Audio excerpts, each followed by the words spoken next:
And Darren, you are up first with that do everything Swiss Army knife, not so secret weapon. You just said it, Susie, that Swiss Army knife. We talk about versatility. We're talking about the New Orleans Saints. And Sean Payton has a new toy in Taysom Hill. As a returner, as a blocker, punt return, there's one there. Punt, there's one there. Kickoff, there's one there. Played multiple spots and kickoff. Are you keeping track? Yeah, I'm trying. Okay. Quarterback, and then let's call it slot, tight end, and running back. And overall, just a really nice guy as well. We talk about that Swiss Army knife, a guy that can do a little bit of everything. He can even play the running back position. Listen, he's at quarterback, but also, listen, he's going to ring this zone option, run this football, run people over, cut through everything with that like a scissor, get that first down, move the chains, Taysom. That's what he does. Okay, you know he's playing it again, so we're going to run it again this past week. Zone read. Guess who's going to hold on to the ball and cut through like a corkscrew here, like that Taysom Hill. That's what he does. That's Taysom Hill, the versatility. And oh, yeah, he's a quarterback as well. Look at the quarterback position here. He's lined up. You got Drew Brees on the outside, but Taysom Hill's out here, and they're saying, no, you know what? You're not going to throw the ball, Taysom. You're a running back. No. We're going to throw knives down the field to our wide receivers. That's the versatility of Taysom Hill. That's what he can do. That's what he continues to do. And oh, yes, he's a special teamer. We talk about everything. We're playing all three levels here. Bring it back on the kickoff return. Saw through the Cleveland Browns early on in the season. Make those big runs. That's Taysom Hill, 225 pounds, going downhill. That's Saw and Taysom Hill. And what else? We can run, actually block punts, and we can open up a can of whoop. Well, I'm not going to say it. Here's a block punt right there. That's Taysom Hill. That's the versatility. He's that Swiss Army knife that Sean Payton loves to have. Hey, in addition to being a really nice guy, he's also incredibly unselfish because he does want to be a quarterback, but he puts his body in the line of fire. All right, Teddy. Okay. All right, I'm saying this is nod to Netflix. Yeah, a little Netflix, a little Bird Box. That's what I'm a fan of movies, Susie. I watch a lot of movies, and recently I've seen the Bird Box with Sandra Bullock, and it got me thinking. It's like, which quarterback is so cool that they can make it through the playoffs blindfolded? And that's Nick Foles. So I give you the NFL Live Bird Box Challenge.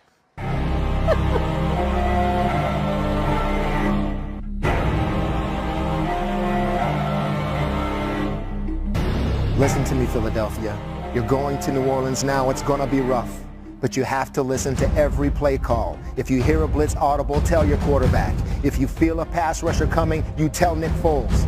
And here's the most important thing. Under no circumstance are you allowed to take off your blindfold. Do you understand me? If you take off your blindfold, your season will end. Let's do this, Nick Foles.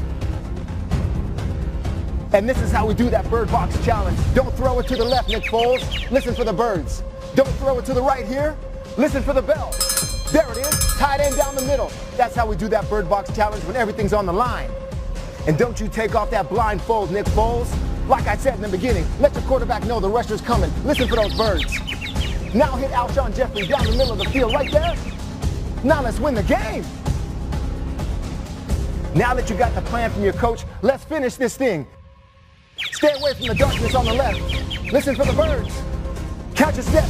1, 2, 3, 4, 5. Hit golden tape right here. Touchdown. Eagles moving on. And there's only one Eagles quarterback cool enough to complete this Bird Box Challenge. And that's Nick Foles. Oh my God. And the Bird Box Challenge will continue, Philadelphia, for your birds in New Orleans. Can you lead him towards the steps, Darren? Oh my God.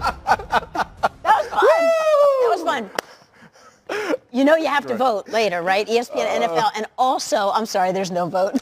There's going to be one vote. There's going to be one vote. There's going to be a judge, a mystery judge, who knows the NFC very well. So stay tuned for that. And right now, more from the AFC. Tom's got about 4 times the amount of playoff experience that I have. This team is in this round every year. They're used to these kind of games. Somebody's going to win the whole deal. Why not us? Is it special to go to New England and get another shot at them? Heck yeah.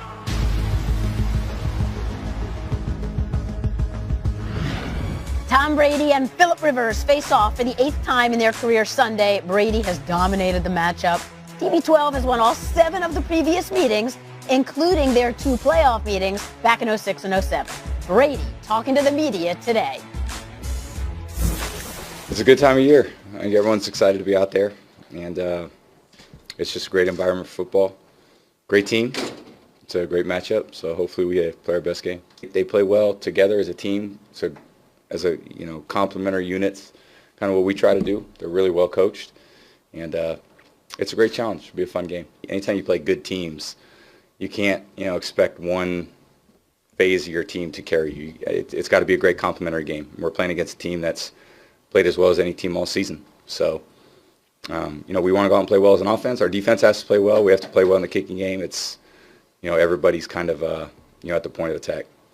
But you play the game to be in these moments and have these opportunities and to give your team a chance to advance. So hopefully we go out and play our best game of the year. That's Tom. Just a little while ago, earlier in the week, Bill Belichick raved about Bosa and Ingram. So how do they get pressure against Brady? Well, they got to move Melvin Ingram around, and you've seen them move him around for the most part of this last part of the season. Is they're going to find the mismatch or within the guards. If it's outside, he may be coming off the edge and being disrupted. But also move him around, try to find the mismatch on that guard and go one-on-one with him. Joey Bosa is going to do his deal. He's going to find ways to get to the edge. He's going to win some of his battles, but can he be consistent like the way Melvin Ingram was last week? Melvin Ingram was lights out, was disruptive for the entire time, and he will find that one-on-one matchup that he likes. And the thing is with the Patriots, you never know what to expect. Anthony Lynn was in that division for 8 years. Doesn't matter what anybody's done in the past, but the Patriots have relied on that run game. So how do they exploit the Chargers? Yeah, you got to stay away from situations that give Melvin Ingram those opportunities to rush the passer, and they run the football. And now this Patriots running game is all about power and scheme right here. What you're going to see is this. This is about power right here because you got a double team right here, and then you also have 2 lead blockers right here and right here. So that's the power aspect coming down right there. And then you get your receivers involved right there.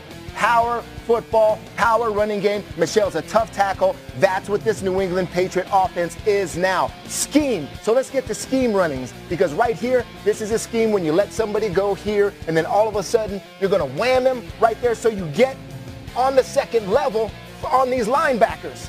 There's the scheme, right uphill, right downhill, and then Sony Michel can find a lane down the field. And with that power and with that scheme, it sets up the play-action passing game, which the play-action passing game, of course, linebackers are up because they know that power run game is here. They get sucked up, and then that area right there is where they want to attack. But there's additional areas in the flat up here and in the flat down there. That's what they want off of play-action. High percentage throws. That's what you have to worry about there. But Rob Gronkowski, because of linebackers that get sucked up, get separation in the play-action game. That's how they get it going. You don't want Ingram and Bosa to get in a groove to pass rush you. So Sony Michel's got to be the factor for the New England Patriots. So Gronk said playoffs, he hits the reset button. Yep. He's been neutralized late in the season. How much impact do you think he can have? After a week off, yes. I mean, after, say, 8 weeks of grinding when his body's feeling it, I think he'd be a different player, but that's why the bye week was so crucial for them, Susie. A 41-year-old quarterback and a tight end that's feeling it all over the place because it's the end of the season. So after that week off, a home game, they should be rested and ready to go. Gronk is the X factor. You can't cover him. Wide receiver, a cornerback, safety. He's the guy that if you get him in individual matchups, which we've seen, when they get in trouble, they put Gronk out wide and they say, okay, my guy is better than your guy, and he usually wins those battles. Can he do that this week? Josh Gordon's locker's still empty, right next to Brady. That could have an impact too, but they'll be relying on this versatile receiving core.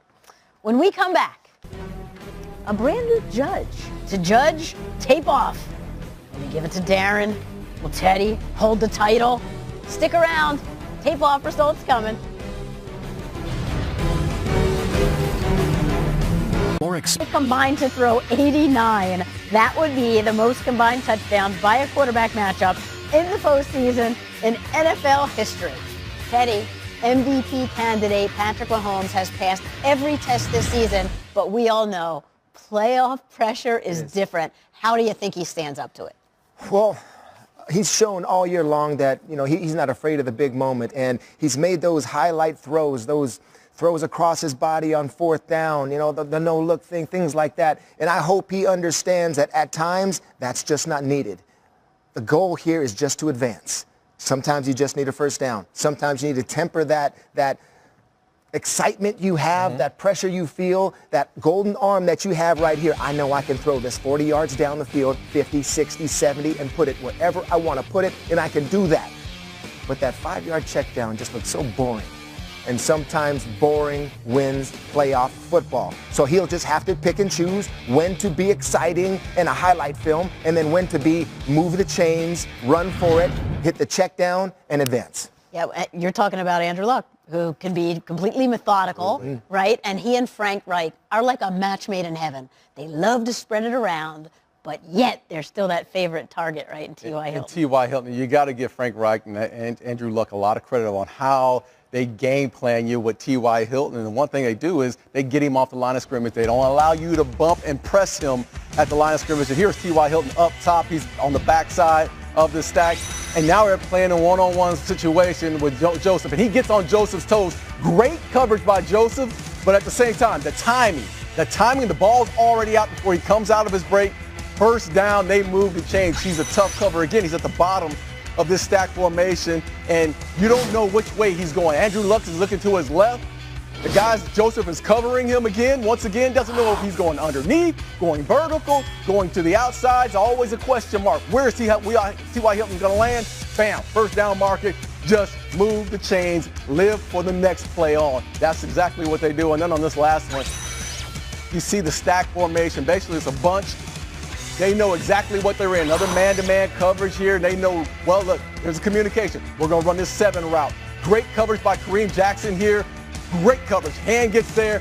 But the timing, again, on the corner route, you see that hand right there. It's a game of centimeters right now. T.Y. Hilton makes this catch, gets both feet in. These are the big plays that these guys have been going through the last 3 or 4 weeks. And you're seeing T.Y. Hilton just really elevate his game. But Frank Reich, give him credit for getting T.Y. Hilton in spots where he's not getting pressed at the line of scrimmage. Fun to talk about these big pass plays. Yes. But there's this little thing called snowstorm that may impact that at Arrowhead. Right now they're saying 70% chance of snow, but that's at like 5 a.m. Who knows what it'll be at actual game time. But how does weather like that and snow really impact the game? So you can definitely go back to where the Indianapolis Colts, they play in a dome. Is it going to be tough for them to get out and play in the weather in the snow? But this is a different Colt team for me because the offensive line's playing so well. Marlon Mack, they also have multiple elements to them, Suze. They can be power. Yep. They can be a power running football team. That's a good front in Houston, which they were still able to have success running the football. They are bad weather ready also. I'll say that. Yeah, yes. they're physical bunch up front. I think they're more equipped for the bad weather than the Kansas City Chiefs. We saw them against the Cowboys, and they just basically mauled the Cowboys at the line of scrimmage, so they can run the ball. The question is, in Kansas City at Arrowhead, where that wind's going to be blowing, you're not accustomed to it. The Chiefs have been practicing in this weather for a while. They know it. They know the feeling of everything. I just think that this kid, like you said earlier, there's no game that's too big for him. He's going to show up. Loud, snowy. It's the playoffs at Arrowhead. Yeah. How much fun is this going to be? Right, still coming on NFL Live. He's at Swiss Army knife. Tight end down the middle. That's how we do that bird box challenge when everything's on the line. All right, tape off. We've got the Swiss Army knife versus the bird box, and it turned out our mystery judge is Adam Schefter. Always great to have you, Adam, as judge. So what did you think? You are solo judge. Yeah. No Twitter vote this week. It's all on you. Well, Susie, it's a situation where basically when you're chasing down head coaches and coordinators, you don't get to see the bird box very often. So I want to thank Teddy Bruschi for bringing me the NFL version of the bird box that's sweeping the country, so popular, such rage. Anybody that goes to the bird box automatically wins the week. Now, Darren Woodson had a great presentation with the Swiss Army knife, but the bird box married with NFL Live is a home run. I don't even know what the show is about. You know what? The movie's about. I know you got to be blindfolded or whatever it is. No idea what the bird box is about. Presenting it. I'll send you a blindfold, Adam. Please. You're clueless to know what's going on. Tell us one thing about the movie. No, one thing. Give me one thing about the movie, Shefty. I don't want to put him on One the thing.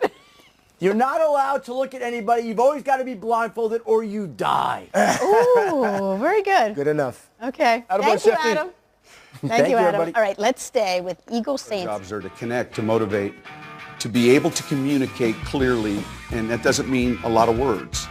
You're always thinking about what's the approach this week, beyond football, just how do we want to handle this game, what's the message, and I think that is what resonates with the player. I feel like, guys that are young, they don't know what's going on, but if you play here long enough, he always finds little ways to keep us motivated and make sure that we're focused and serious, but not too serious. Sean Payton brought 3 armed guards, a stack of more than $200,000 in cash, the Lombardi Trophy, and a Super Bowl ring into the team meeting room on Monday to give them some added motivation. The cash represented how much money they stand to make in playoff bonuses if they go all the way. It's a total of $201,000 according to the collective bargaining agreement. What's kind of cool about the playoffs is everybody on the team makes the same amount of money, which is pretty cool. What do you think of the motivational tactic of Sean Payton? I had no problem with it. Sean Payton knows his team better than anyone, and he knows what's going to motivate his football team. And sometimes it takes that physical aspect, that visual aspect to see exactly what's in front of you. The cash is there. A lot of these young guys need to get focused, refocused on what they have coming up, had the week off, had some time to stay with their family and get rested up. Now it's time to get refocused. And I thought Sean Payton, again, knows his team, wheeled that in there, and they had a good time with it. Drew Brees said something earlier, too, about it being for the young guys, like Darren's talking about, because you have those conversations, Susie, as a young player, a rookie, a first-year player, the first time you've been in the playoffs. How much we get for this round? Yeah. Yeah, so exactly. we win this game. How much we get for another? Right. So let me get my calculator out. How much? Boom, 201,000. And then you see it, and the trophy. Yeah. It's all right there. So then on the Brilliant. flip side, everybody remembers back in Week 11, 48-7, Eagles lost to the Saints. Second largest differential in the NFL this season. Nick Foles said he thought it was a turning point of the season, that it actually brought the team closer to be able to come back after that. So what do you think of that in terms of an impact going into this game? Well, it was an embarrassing loss. I mean, it was, you're defending Super Bowl champs, and to lose the way that they lost and get blown out. But there was a lot of things they did in that first quarter with Jim Schwartz and especially that defense, where they were right in the game. They were in the game in that first quarter, and they did some good things. They rallied to the ball. They stopped the run. They put Drew Brees in some bad situations. And then the wheels fell off after that. But there are some things that they can really look at moving forward in this football game. And not only that, look back at that game, but just look at the way they've played in the last 4 weeks. That's enough to build that confidence in you to move forward here. It'll heighten your preparation, I'll tell you that, because I remember getting our butts kicked in Pittsburgh, and I think it was 2004, and then having to go back there for the AFC Championship game, and you remember how you got your butt kicked, and you remember what you did wrong and what you did right. So that preparation, it probably was at an all-time high this week for the Philadelphia Eagles. And it's only been said about 1,000 times. Things have been different since Nick Foles took over this team as quarterback. That quick release, how do they get to him? Well, you got to give Fletcher Cox a little more time. I know Fletcher Cox in that rush, they're good, and they've been playing well these last few weeks, but still, I'm sorry. You got to go after Nick Foles. Nick Foles, you need to jam the receivers at the line of scrimmage to give your rush a little bit more time. There we go, okay? Because the timing is so good by Nick Foles, the rush will take its time to get there. Give them half more second, reroute, throw off the timing so the rushers can get ball disruption, hand on Nick Foles, affect the throw, bat a pass, something like that. Here's a good number for you. First 11 weeks of the season, the Eagles averaged 20.5 points a game. That was 24th in the NFL. Since Week 12, they're averaging 27 points a game, ranked third. Wow. Totally different ball game than the last time they met. Okay, when we come back, can Phillip Rivers break his losing streak against the Patriots? Or will Tom Brady do it again? We're going to take you out to Foxborough. Now this is Daddy's favorite song.